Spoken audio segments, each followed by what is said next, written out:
Blind South Africa has accused the government of dragging its feet in the provision of Braille books. A constitutional court ruling paved the way for government to ratify an international treaty to allow access to the reading material.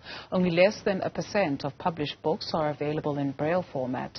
We're now joined by Ntshavheni Netshituni, Blind SA President. Thank you very much, sir, for your time this afternoon. Perhaps you can start by helping us understand why it is that government has been dragging its feet.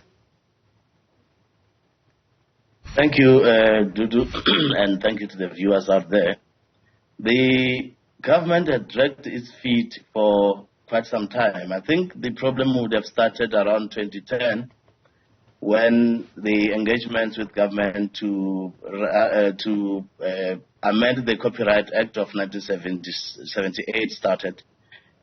And when the Marrakesh Treaty negotiations commenced in 2011, it compounded the problem because government took a stance to say they would want to first legislate the Marrakesh Treaty. That was after the adoption of the Marrakesh Treaty in 2013.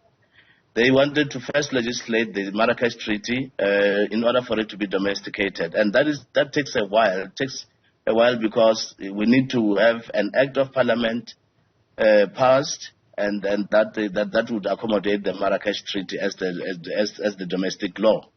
So that is how they were being dragging their feet. And when the Copyright Act case came up in 2021 at the High Court in Pretoria, and subsequently the confirmation of its constitutionality at the Constitutional Court in 2022, it only confirmed to what extent the delays would have disadvantaged the blind community into accessing books and reading material. If you can just explain that for us also and help us understand how this has directly impacted the community. The community of the blind is a reading community. For a blind person, for them to succeed in life, they need to be schooled, they need to be educated. And if they do not have access to reading material, that disadvantages them. Now the problem is, if you do not access the material within South Africa as a country, because the Copyright Act would have precluded you to convert material in accessible format. And you can't even access the material from abroad because the cross-border sharing is prohibited by both the Copyright Act of South Africa and the international copyright law. Now that becomes a problem.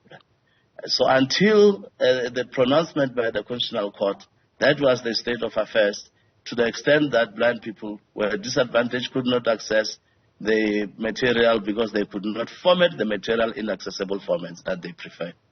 What direct impact does this have on children? On children who are at school, obviously, if books will need to be converted, the state of affairs was that when you ask for the permission from the author or the publisher, it might take 6 months, it might take 3 months, it might even take a year. Now, if the book at school is not converted, it means that child cannot access the book in the alternative format. It does not give him freedom that they require, independence that they require in order to interact with the material. So it becomes a disadvantage because it means you are delaying the learning program of the child to the extent that they could not access these books in alternative formats within the prescribed period of the curriculum. Remember, the curriculum is here for a prescribed period. If it's 5 years, it will be 5 years. When the learner gets to touch the book under his finger or using audio, after 3 years, then you delayed the child by 3 years, and in 2 years' time, the curriculum would be changing, and you still have to go the same process to asking for the permission from the authors and the publishers. Who needs to do what, Mr. Netshituni? Government needs to, for now, ratify the Marrakesh Treaty. We must thank the Constitutional Court for passing the affirmation of the unconstitutionality of the Copyright Act, because the The order there is that government in 24 months, they must remedy the situation by passing the act that encapsulates the Section 19D, which provides for accessing material without permission and for cross-border sharing. Now, after that, it means the government now needs to go to the second step to ratify the Marrakesh Treaty so that the cross-border sharing could be accessed with ease.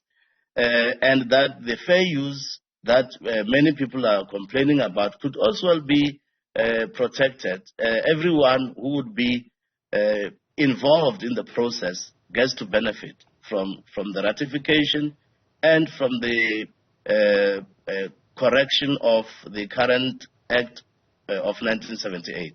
Well, since government has been slow in dragging its feet and you still had to go to the courts, I guess because it sounds like it is a matter of urgency that young children get access to this material, and not just young children, the community as a whole. So what is your call to action, maybe also drawing on other South Africans to come on board? We are intending to stage a march on the 27th of June.